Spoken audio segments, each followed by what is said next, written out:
everybody, it's Keren here from tuppencecoloured.co.uk and thank you very much for joining me today. I have a question for you. Do you have UFOs in your craft stash? Now UFOs are unfinished objects. I seem to have a little stash of them where I've started making something and I've gone in a different direction, or you know, it just wasn't working out the way that I wanted to, or I lost my mojo on that particular project. And when that happens, I put them all into a little box.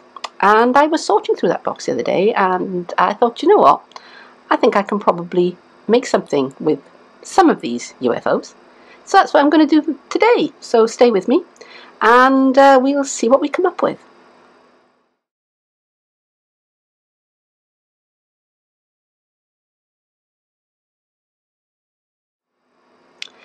So these are the two pieces that I thought that I'm going to start with. So this is a piece of thick berry vanilla, and I've made it into a card base that's finished size is 4x4, so that's 8x4, scored and folded at 4 inches. And on this one, I embossed a square frame using one of the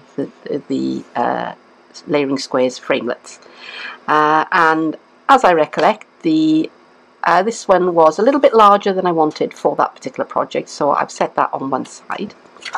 And this was something I was working on before Christmas actually, and I never actually did finish the project. But I've just stamped the music note stamp onto, again, I think this is thick berry vanilla. Might be ordinary berry vanilla, but I think it's thick berry vanilla. And I've just used our ordinary Memento Tuxedo Black. So I'm pretty sure that I can do something with these two pieces as my starting point.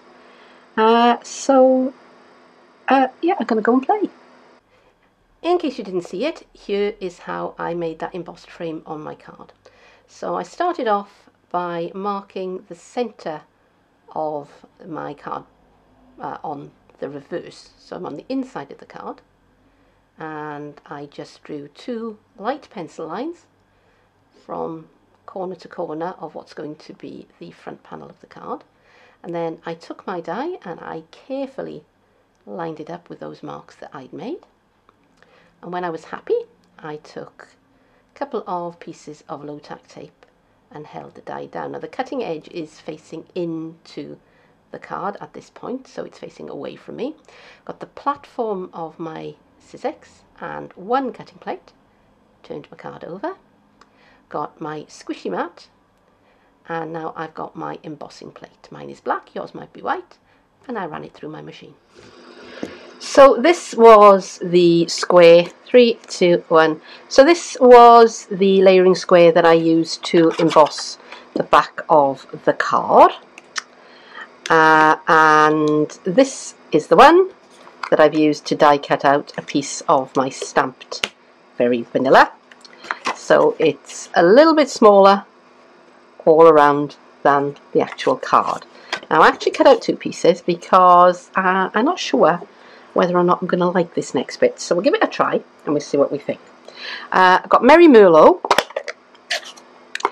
and I'm going to press some of that down onto my ink blending mat. I'm going to close up the Merry Merlot because otherwise I will put my thumb in it. It's guaranteed, it's almost the law. And I'm picking up my cheap makeup brush here and just blending up that ink. If you haven't got one of these handy mats, then a craft mat will do, or even something like, you know, a piece of plastic, something like a document wallet, something like that. Okay, and all I'm going to do is to just touch up the edge with the Merry Merlot.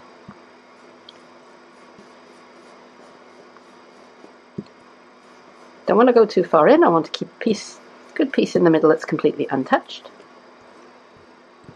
And I'm just going to just touch up those edges like that, and I will see how I like that effect. I've glued the panel down into the centre of the embossed square. So the next thing I'm going to think about is an embellishment for this card. So I've gone back into my box of unfinished objects, and I came across these. So I die cut these out for another project, and I wound up not using them, hence that's why they're in the UFOs box. And they're hearts cut out from the lovely lipstick foil, which is in Celebration this year. And I'm trying to decide whether I want a big one or a small one or a big one and a small one, and I'm not going to decide straight away because I'm going to stamp out the sentiment that I want to use, and then I'll see where that takes me. So here's my leftover piece of Very Vanilla, or some of it anyway. I cut away the bit that I don't use because then I can use that in another project. This is why I have so many unfinished objects. Recently bought this stamp set. It's actually in two parts. It's part 1 and part 2 because you get an awful lot of stamps in it. And the ones that I've been looking at are in this box. So I've had a couple that I've been looking at. So there's To My Always from Your Forever. And there's also You Mean the World to Me, or there's So Happy You're Here. Right, so I think I'm going to have a go with You Mean the World to Me. Now, this stamp set is brand new, alright? I deliberately haven't done anything with it because I wanted to show you how you get stamps from Stampin' Up! If you haven't seen it before. So they come kind of kiss cut out of the red rubber, and I'm going to find the one that I want, which is back to front at the moment. So Happy You're Here. You Mean the World to Me was the one I was looking for, wasn't it? Let me see. That's the one. Okay, so I'm going to take this out of the rubber, and it just pulls away just like that. And on this sheet I'm going to find the corresponding index in the wording. So You Mean the World to Me, and that is down here. Okay, right, so I'm going to take this off the backing card and pull it all away, and I've still got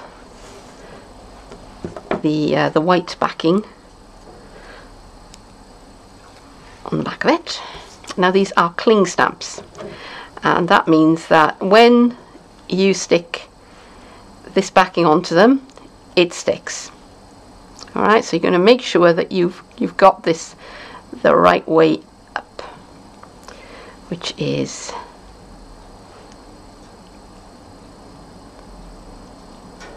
okay. So You Mean the World to Me,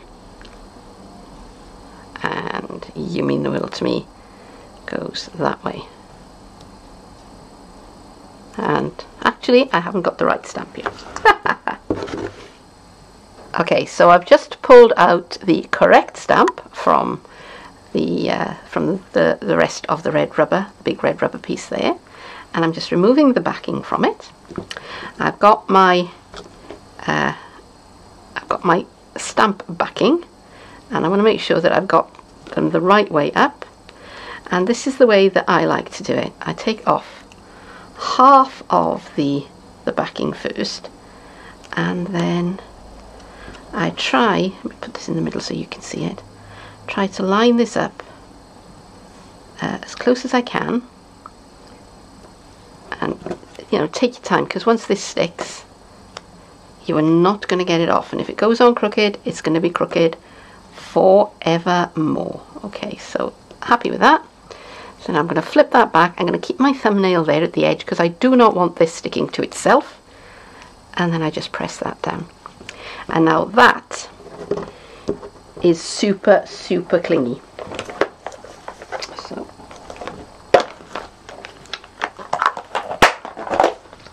So here's my clear block, and I'm just going to pick up the stamp on my clear block, close that, put that out of the way, And I flip this over because I've got a little spot on the side of that there. Memento Tuxedo Black. And I always take the pad to the stamp and I ink it up with lots of light tapping. Okay, so my first attempt was not so good. I managed to get my thumb in the ink and I've made a mucky mark on the back of my card, but magic two-sided card. I shall just turn it over and we'll try again. So, oops, I'm going to throw my ink pad all over the place. That's optional, you don't have to do that. And I'm going to ink it up with lots of light tapping. And I'm just going to pop that down onto my card. And I'm just holding it and I'm counting 1, 2, 3, 4, 5, applying light pressure onto the top of the stamp. And that will do nicely. And this time I am going to cover up my ink pad. And I'm going to wipe the extra ink off my hands with a baby wipe. You see, I make these mistakes so you don't have to.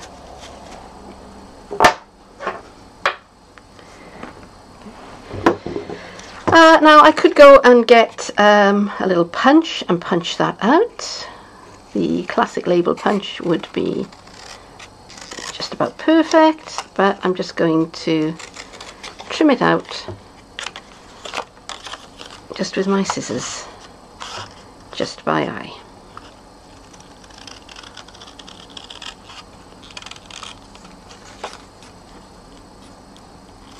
There we go.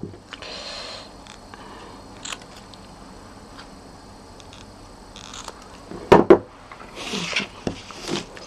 So now I can have that. Or like that, or like that. And I think I like this one the best, like that. So that's how I'm going to do it.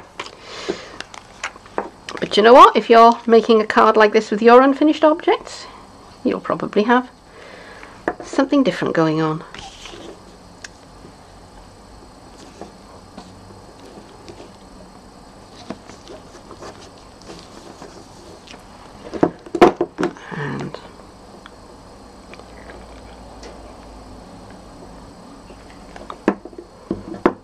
And I'm just going to, that's not quite as straight as I would like it.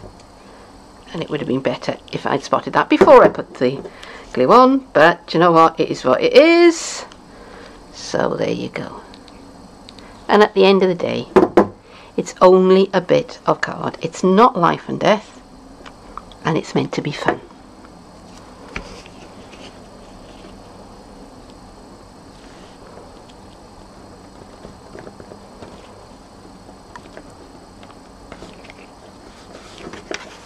Change of design direction. For some reason I decided to glue this down straight across instead of diagonally as I was planning to, and it's a little bit too square for me now, so I'm going to use this other heart that I happen to have cut out, and I'm just going to put it there so that it's coming out of the frame,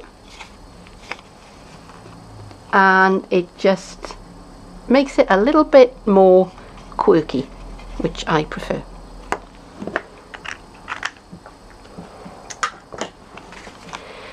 And that is it. That is 3, 2, 1.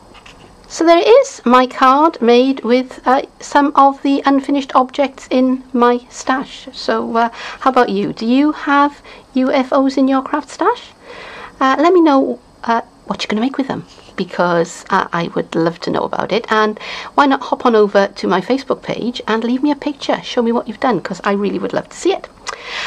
So while you're there in the description box telling me what you've been up to, why don't you click that like button and let me know what you liked about the video, or even click the dislike button and tell me how I can do better, because I'd really like to know. I really want to improve my channel.